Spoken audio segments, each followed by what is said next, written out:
Not all those who wander are lost. J.R. Tolkien. Welcome to Aegis Travel Adventures. We are Ken and Gisele. We have been to over 100 countries and are still looking to see what is around the next corner. We love wine, travel, and adventure. Listen to our podcast where we share the fun of the magical places, people, and cultures that have touched our lives. Aegis, Travel, Adventures. Hello, this is Aegis Travel Adventures. This is Ken. This is Gisele. And this is podcast number 23. And today we would like to talk about the continent of Antarctica, which we recently went to.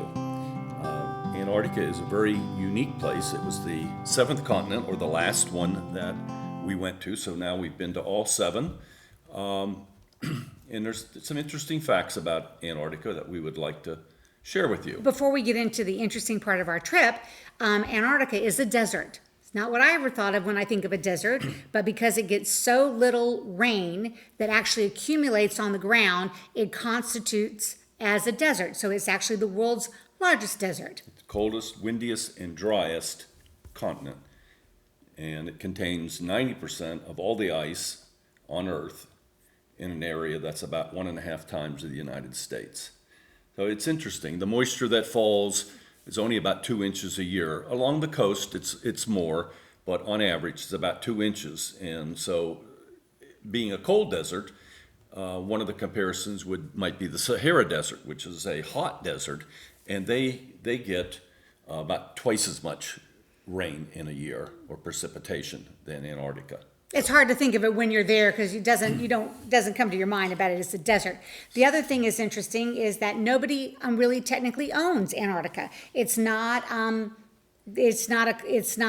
sovereign state, but there's nobody that owns it. There are, however, a treaty with I think it's over 48 countries have signed the treaty that have agreed to keep it a peaceful place, and so nobody can come in and say, "Hey, I want to start doing, say, mining or anything along those lines." So that makes it kind of an interesting place. They're very strict on what you can do and what you can't do. The people that are running the treaty, for lack of better words, are very making sure that that Antarctica stays pristine and that the animals and everything are for the next generation. So only about 0.5% of Antarctica is ice-free. So people would say, well, if it's a desert, where does all this ice come from? Well, the precipitation that falls on Antarctica, the 2 inches a year, it doesn't melt and go in the ground like it would in the Sahara or evaporate. It's so cold, it just keeps accumulating. So over thousands of years, we have glaciers and ice all over that covers this continent. And I was trying to get wrap my mind around it until I read a little more about it, and then it made sense. It just doesn't melt. It accumulates. So we wanted to go, and we were looking at how do you go to Antarctica, and what did we want to do, what were our choices, and we had done a lot of cruising on, Holland America, Celebrity, Norwegian, Viking, ocean cruise, and we looked at those, and the bigger ones that do ocean cruising, they do what we call a drive-by. Yeah, it's really a sail-by. They sail by and look at it, and you have a good chance of seeing whales and penguins. You might see some penguins and in the seals. water here and there, but yeah. And if you go to the Falklands, which a lot of them do, you will see penguins. You'll be able to get off the ship. You'll get off the ship there, and you will see penguins and some seals and so on. But if you want to see them in Antarctica, you're most likely going to have to get off the ship. And the big lines that we talked about don't do that. Now, Viking ocean ships don't go there. They have 2 expedition ships, the Polaris and the Octanus. And there are other cruise lines that offer expedition, but the word you want to look for when you're looking for, if you do want to do that type of trip, is expedition or adventure. I mean, I'm sure every cruise line may have a different name for it, but most of them, they use the word expedition. And what that means is that the ship is going to be designed specifically to be able to go in that area and to make it comfortable for you. They've got a really big stabilizer so you don't feel some of the waves and the roughness of the waves. Also, they're going to be a smaller ship because of a lot of the coves and the places they go to, you can't take a big ship in. But there's a requirement or a regulation that only 100 people can be off the ship on land at any given time. At different parts of Antarctica, yeah. They have different islands that different people, so the ship is relatively small because you don't want all day people trying to come in and go in to get off, which is already a challenge when the ship was, less than 300 people. And so those are the kind of things. So the newer ships, the two that we mentioned with Viking, we chose a Viking ship. And for comfort, also the level of service we've experienced. We've been on a river cruise with Viking and an ocean cruise, and we have to say that it was probably two of the best cruises we had. So we picked them. But when we were in Ushuaia several years ago, we were on a celebrity ship, and we stopped in Ushuaia. I know we were doing a South America. Yeah, it was a South America tour. So we're going from Buenos Aires to Santiago, Chile. So we're going around the Horn. And while we were in Ushuaia, we went to the docks and we were looking at the different ships because we were trying to think about this trip here. And there was a sailing ship, a 3-master, and young people were getting off with duffel bags. And we stopped a couple of them and just asked them, what they thought about it. And they said, it was fabulous, but you have to work.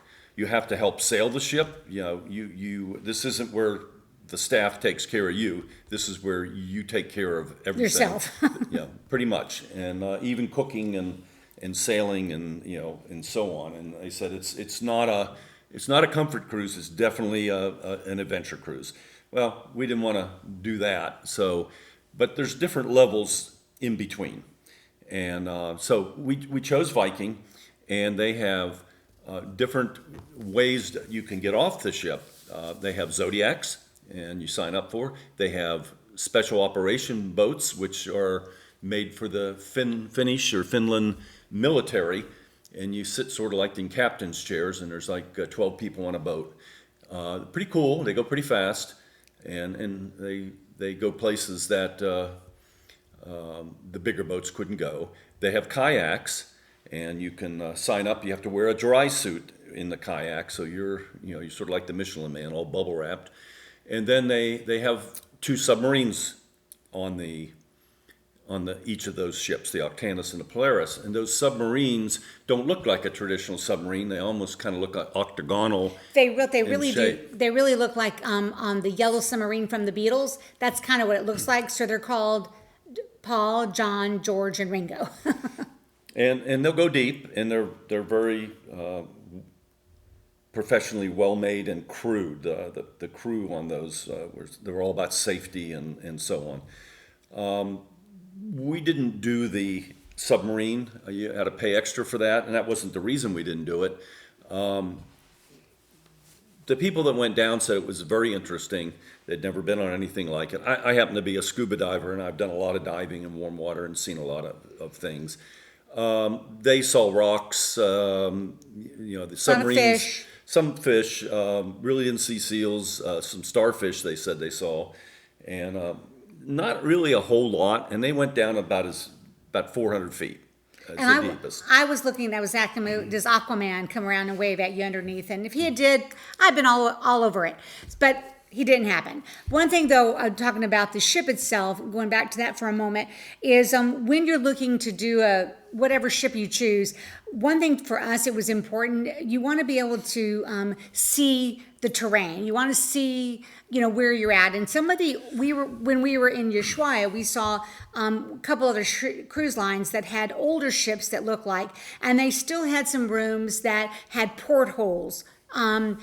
Portals. So all you see is just that little small space in your room. And one thing that we really wanted to see the where we were going, but the newer ships, all the rooms have a It's like a picture window. Right. It's not a balcony per se, but it opens up like a balcony. Is the fact is that's how much you can see, and that is really important because that I thought Viking did a really good job. So you didn't have to have the most expensive room to have that great view. Whereas on most ships, the better the view, the more you pay. So that was one thing that we were really glad that we enjoyed about Viking, besides a lot of other things. But anyway, so the ship itself was wonderful and it was very comfortable. And the food was great. It exceeded our expectation. Now, one of the things, we left in the late spring, so we chose a cruise or an expedition cruise. It went to the Falklands from Ushuaia. So it started in Buenos Aires. They had a charter flight, Viking did, to Ushuaia. It's about 3 hours, which is the southernmost point on the continent. And then from there you get on the ship, the expedition ship. And then we went from there to the Falklands. We had 2 stops, one at West Point, which is a smallish island, and we saw lots of penguins and birds, etc. It was very interesting. There was one house there with a few people. They owned the island. And then Port Stanley is the big port for the island where most of the people live. And it was so rough that day that only one of the tenders got off first thing in the morning, and we tried like 6 times to dock and we couldn't. So it's not a protected port. So we've heard the chances of getting off at Port Stanley are iffy because the weather's so bad. And then our ship went to South Georgia Island, which is to the south and the east considerably. And that was one of the most fascinating parts of this trip. And one of the reasons why is because it's early season, and a lot of the seals and penguins have not migrated, and whales too, have not migrated to Antarctica yet. They're on their way or they're getting ready to go. And South Georgia was a 106-mile long island, and it had fjords, and it had an old whaling station that was, they don't whale anymore, but all the equipment was there, and they did tours. It's like a ghost town of a whaling village. What I thought was fascinating was the equipment that they left there, and some of the pieces. And I'll put some of it on our Instagram page because the equipment was so amazing looking, so really interesting. And of course, obviously, it doesn't happen any there. But also the interesting about Island is who is buried there.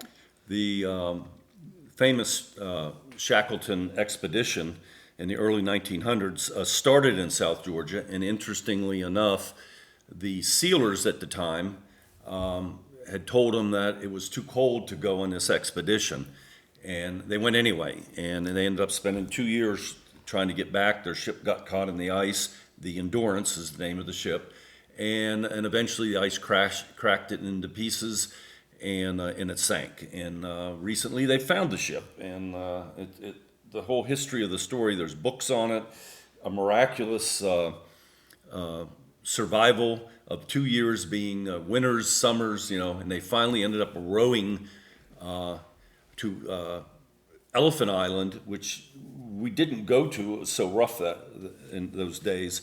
But once they got there, they left most of the crew there. And then they rode 600 miles or so back to South Georgia. And when it was all over and everybody had been rescued, for lack of better words. They kind of rescued themselves. Rescued and brought back to civilization. All 28 of them survived. And that's the miraculous part of the story. Well, Ernest Shackleton being the leader, his leadership skills, everyone believes, is and how he enthusiasm, and the crew just basically did what he told them to do. If they hadn't and rebelled, they probably would have been doomed. So when he died, he was fairly young, in his 50s, and his wife said no, this was his love, and she wanted him to be buried on South Georgia Island. And there's a small graveyard there, and he's there, and there's a monument to him and his ship. And then his right-hand man, when he died, he was cremated, but his wife sent his ashes to be buried next to Ernest Shackleton. So amazing story. You should read it sometime. And if you go to Antarctica, I'm sure you'll you'll hear about it. If you go on the Viking ship, they have that book in every room. It's a really fascinating story. And one thing I thought was interesting about Shackelford is that he, when he got done and he came back to England and he was chilling at home, he went on he went on a couple more expeditions to Antarctica with not the things that happened the first time, but he loved it so much and it was just so amazing. And the way they traveled to Antarctica was very different than the way we traveled to Antarctica. But getting back to the ship itself, Let me just say one more thing about. So we went to Falklands and South Georgia, and the reason we did that because in the early spring is because most of the seals and penguins are there, and they're getting ready to migrate for the summer in Antarctica. So when we got to Antarctica, yes, there were some penguins. There weren't as many as we expected, and there were just a few seals.